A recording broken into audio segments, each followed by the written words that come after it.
Coming up on Headline News, the U.S. assassinates Iran's top general. And then, thousands of displaced refugees await ruling from the United Nations International Court of Justice. But first, over 20 Saudi students are slated to be deported to their home country. Headline News starts right now.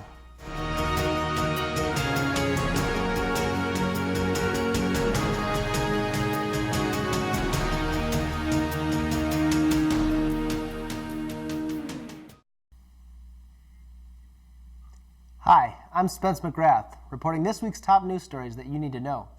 Over 20 Saudi students are slated to be expelled from schools and deported back to their home country. This comes after a probe into the Pensacola, Florida shooting which occurred last month, where Saudi Arabian Air Force officer killed 3 sailors and injured 8 others. The concern among federal officials stemmed from the questions raised within the scope of the investigation.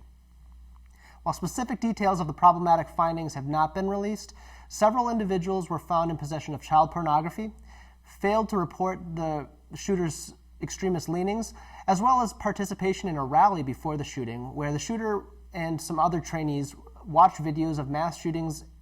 The DOJ plans on releasing the findings of its investigation, which Attorney General Barr deemed an act of terrorism on Monday. The suspects are being sent back to the Kingdom of Saudi Arabia to stand trial there, with the caveat that they will be returned to the United States should any charges be filed here. High-ranking officials in the Trump administration orchestrated a drone strike that assassinated Iran's top general, Qasem Soleimani, on December 27th at the Baghdad airport.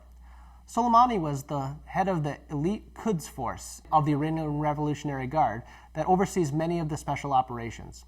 American officials have long alleged that Soleimani was complicit in attacks against U.S. personnel and interests in the region.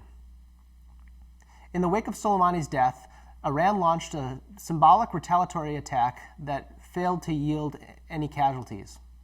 The elected parliament of Iraq promptly responded by demanding that all American troops be withdrawn from the country. The United States declined to abide by the dictate and has furthermore dispatched 3,000 additional soldiers to the Middle East to reinforce America's presence there. Thousands of displaced Rohingya refugees anxiously looked towards The Hague yesterday, awaiting a ruling from the United Nations International Court of Justice.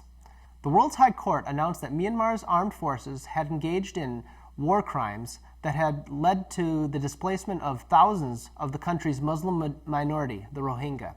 Gambia had filed suit with the ICJ on behalf of the Rohingya, who have been displaced largely to Bangladesh amid the widespread Rohingya persecution over the past several years. Yet the UN's order that Myanmar stop atrocities against the Rohingya is seen as a positive development. This has been Spence McGrath reporting for Johnnie Bennie Media's Headline News.